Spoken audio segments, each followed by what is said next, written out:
आखिरकार हमें देखने को मिला बैटल ऑफ टम्बलटन। बहुत सारे बड़े कैरेक्टर्स की डेथ हो गई। उल्फ ने सिर्फ रेनेरा को ही नहीं बल्कि ऑरमंड को भी धोखा दे दिया। रेनेरा एक इविल क्वीन के रूप में सामने आई और हेलेना ने खुद की ही जान ले ली, लेकिन मरने से पहले उसने अपने फ्यूचर में ये देख लिया कि रेनेरा क्वीन बनने वाली है। हाउस ऑफ द ड्रैगन का सीज़न 3 का एपिसोड 8 सच में एक प्रॉपर सीज़न फिनाले लग रहा था। ये एपिसोड पूरे 1 घंटे 10 मिनट का था और ये इस सीज़न का सबसे बड़ा एपिसोड था। लेकिन एपिसोड में सिर्फ वॉर ही नहीं दिखाई गई, वॉर के बाद जो आम जनता और सोल्जर्स के ऊपर क्या इफेक्ट पड़ता है वो चीज़ भी हमें दिखाई गई। और शायद इसीलिए ये एपिसोड मेरे लिए सीज़न 3 का सबसे बेस्ट एपिसोड था। तो ज़्यादा टाइम वेस्ट ना करते हुए चलिए शुरू करते हैं हाउस ऑफ द ड्रैगन के सीज़न 3 का एपिसोड 8 का ब्रेकडाउन। एपिसोड की शुरुआत होती है जहाँ पे ऑरवेल रेनेरा के पास एक बहुत ही बड़ी न्यूज़ लेकर आता है कि एगोन और सनफायर जिंदा है। और ये वाली न्यूज़ सुनकर रेनेरा पूरी तरीके से टूट जाती है, क्योंकि अब तक उसे लग रहा था कि एगोन की स्टोरी ख़त्म हो चुकी है, लेकिन एगोन जिंदा है और एगोन के पास सनफायर भी है। और ये वाली न्यूज़ सुनकर वो सीधा डेमन के पास जाती है, जहाँ डेमन उसे वही समझाता है जो उसे पूरे सीज़न से समझाने की कोशिश कर रहा था।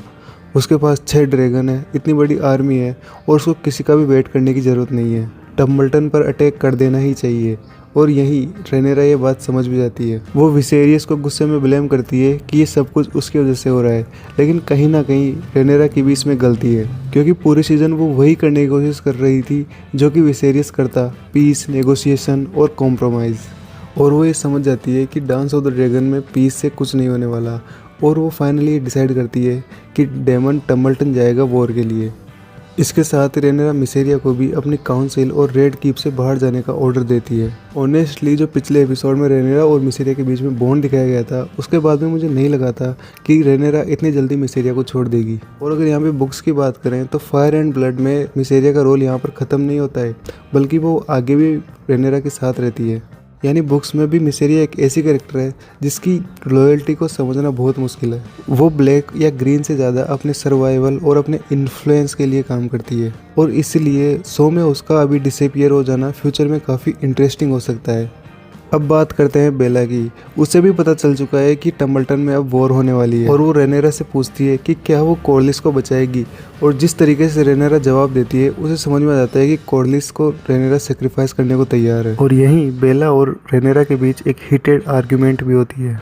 यहाँ पे बेला रेनेरा से कहती है कि बैटल ऑफ गिलेड के बाद रेनेरा चाहती तो वो पक्का उसको बाहर कर देती, लेकिन क्योंकि उसको उसकी ज़रूरत थी इस वजह से उसने ऐसा नहीं किया। और यहाँ पर बेला का रोल काफ़ी इंटरेस्टिंग हो जाता है, क्योंकि वो सिर्फ एक वुमन नहीं बल्कि एक इंडिपेंडेंट वॉरियर है। फिर रेनेरा डिसाइड करती है कि वो जोफ्री के साथ हाई सेप्टन जाएगी और खुद को क्वीन और जोफ्री को अपना उत्तराधिकारी घोषित करेगी। और यहीं सेप्टन जाते समय रेनेरा जोफ्री से song of ice and fire के बारे में बात करती है और उसे वो इन्फॉर्मेशन देती है जो सिर्फ एक किंग दूसरे किंग को पास करता है। और यही मुझे ग्रीन्स एंड ब्लैक्स के बीच में का सबसे बड़ा डिफरेंस लगता है। ग्रीन्स के लिए प्रोफेसी सिर्फ एक पॉलिटिकल टूल थी, उन्होंने इस इन्फॉर्मेशन को कभी भी सीरियसली कैरी फॉरवर्ड नहीं किया। लेकिन जब रेनेरा सेप्टन पहुंचती है तो हाई सेप्टन उसे क्वीन घोषित करने से मना कर देता है, क्योंकि एगोन अभी जिंदा है और उसका ड्रैगन सनफायर भी रिबोर्न हो चुका है। लेकिन रेनेरा इस बार नेगोशिएशन नहीं करती और वो एलन से कहकर हाई सेप्टन को मरवा देती है। और फिर स्मॉल फॉक्स के सामने जाकर वो एक स्पीच देती है कि एक दिन एक बर्फीला तूफान आने वाला है और उसको सिर्फ टारगेरियंस ही रोक सकते हैं। और यहाँ वो एगोन कॉन्क्वेस्ट की भी बात करती है। लेकिन अगर अब रेनेरा के कैरेक्टर को देखें तो वो फुल ऑन एग्रेशन मोड में आ चुकी है, क्योंकि उसे समझ में आ चुका है कि अब शांति से कुछ नहीं होने वाला। एंड इसी का एक एग्जांपल हमें देखने को मिलता है। जब वो स्मॉल फॉक्स को एड्रेस कर रही होती है तो वो खुद को द प्रिंस हु प्रॉमिस करके बुलाती है। एंड इसी एग्रेशन का एक और एग्जांपल हमें देखने को मिलता है हेलेना के सीन में। जब हेलेना खाना खाने से मना कर देती है तो रेनेरा उसे ज़बरदस्ती खाना खिलवाती है। एंड यहाँ रेनेरा का कैरेक्टर पहले वाले रेनेरा नहीं था जो अपने फादर की तरह हर चीज़ में कॉम्प्रोमाइज़ करना जानती हो। अब पावर उसकी पर्सनैलिटी को चेंज कर रही है, और यही सीज़न 3 का सबसे बड़ा आर्क भी है। अब बात करते हैं हेलेना की। जब हेलेना गार्डन से महल की तरफ आ रही होती है तब मिसेरिया उसे बताती है कि एगोन अभी जिंदा है और रेनेरा तुम्हें कभी आज़ाद नहीं करेगी। यहाँ मिसेरिया भी क्वीन के अगेंस्ट हो चुकी है क्योंकि उसे समझ में आ चुका है कि रेनेरा अब उसे कभी भी एक्सेप्ट नहीं करेगी। मिसेरिया का डेमन और रेनेरा के बीच डिस्टेंस बढ़ाने में रोल पूरे सीजन ग्रेजुअली बिल्ड किया गया था। लेकिन अगर वापस अब हेलेना की बात करें तो हेलेना बाकी टारगेरियंस की तरफ बिल्कुल भी नहीं है। वो पावर के पीछे नहीं भागती, वो थ्रोन भी नहीं चाहती, लेकिन उसके पास एक चीज़ है, विजन्स। और पिछले एपिसोड में जो कुछ उसने देखा था उसका पे ऑफ हमें इस एपिसोड में देखने को मिलता है। जब वो गार्डन से वापस आ रही होती है तब उसे वही हॉर्स कार्ड देखने को मिलती है जो उसने अपने विजन में देखी थी। लेकिन इन सब चीज़ों का हेलेना के माइंड पर बहुत बुरा असर होता है और फाइनली वो अपनी विंडो से कूदकर अपनी जान दे देती है। और यहाँ जब रेनेरा हेलेना का थ्रेड वर्क देखती है तो हमें बहुत ही पावरफुल हिंट मिलता है। हेलेना ने शायद अपनी मौत को पहले ही देख लिया था और उसी थ्रेड में रेनेरा थ्रोन पर बैठी हुई भी दिखती है। और रेनेरा इस सब से समझ आती है कि हेलेना पहले ही देख चुकी है कि आगे क्या होने वाला है। और शायद रेनेरा का सबसे बड़ा रिग्रेट भी यही होने वाला है कि शायद अगर उसने हेलेना के विजन को पहले समझा होता तो शायद हेलेना को बचाया जा सकता था। बुक्स में हेलेना की डेथ का सेटअप थोड़ा अलग है। बुक्स में वो किंग्स लैंडिंग के इवेंट्स के दौरान अपनी जान देती है। ऑनेस्टली ये अडेप्टेशन सबसे इमोशनल चेंजेस में से एक है। एंड अब चलते हैं हेरनहोल। एमंड एक डिस्टर्बिंग विंड से उठ जाता है और यहीं एलिस उसे काम करने की कोशिश करती है और अपने ओरिजिन के बारे में उसे बताती है। हमें पता चलता है कि एलिस हाउस होर के ब्लड लाइन से कनेक्टेड है और उसके एंसेस्टर वही हेरन द होल के डिसेंडेंट थे जिनका एंड एगोन कॉन्क्वेस्ट के दौरान हेरनहोल में हुआ था। और एलिस इसी पूरी हिस्ट्री के बीच एक सर्वाइवर के रूप में बस गई। उसका एक बेटा भी था जिसको बचाने के लिए उसने हर एक कोशिश करी, लेकिन वो खुद के बेटे को नहीं बचा पाई। और इसी के बाद से उसे लगने लगा कि शायद वो खुद ही एक कर्स है। जहाँ वो जाती है वहाँ लोग मर जाते हैं और शायद इसी वजह से वो जब डेमन से हेरनहोल मांग रही थी तो इसकी वजह से कोई पॉलिटिक्स नहीं थी। हेरनहोल उसकी हिस्ट्री का पार्ट था और जब वो बताती है कि लोगों ने उसका नाम तक छीन लिया और उसे विच कहकर बुलाने लगे तो इससे समझ में आता है कि एलिस ने अपनी पूरी लाइफ लोगों के फियर में गुजार दी। और यही सब सुनकर एमंड भी हमें थोड़ा पिघलता हुआ नजर आता है। दोनों के बीच एक स्ट्रेंज केमिस्ट्री बिल्ड होती है और आगे एगोन हेरनहोल पहुंचता है अपने ड्रैगन सनफायर के साथ और एमंड उसके सामने झुक जाता है। लेकिन एगोन को इसमें कोई भी मजा नहीं आता क्योंकि वो ये एक्सपेक्ट कर रहा था कि एमंड उससे फाइट करेगा। लेकिन वेगार के चले जाने के बाद एमंड अपने आप को काफी वीक समझने लगा है और एगोन उसे मारने की जगह एक प्लान बताता है। दोनों मिलकर वेगार को ढूंढेंगे और फिर रेनेरा पर अटैक करेंगे और फिर आयरन थ्रोन वापस हासिल करेंगे। यही वो डेरोन का भी मेंशन करते हैं। वेल अब बात करते हैं एलिसेंट की, जो पिछले एपिसोड में एमंड को पॉइजन देने के बाद हेरनहोल से भाग चुकी थी। एंड ऑनेस्टली एलिसेंट का कैरेक्टर सीजन 3 में कम्प्लीटली ब्रेक हो चुका है। जो वुमन कभी पावर के सेंटर में थी अब उसके पास न आर्मी है, न कोर्ट, न इन्फ्लुएंस। एंड सो ने अब उसको एक ऐसी कंडीशन में ला दिया है जहाँ पे वो खुद को हाई टावर और टारगेरियन पॉलिटिक्स से अलग देख रही है।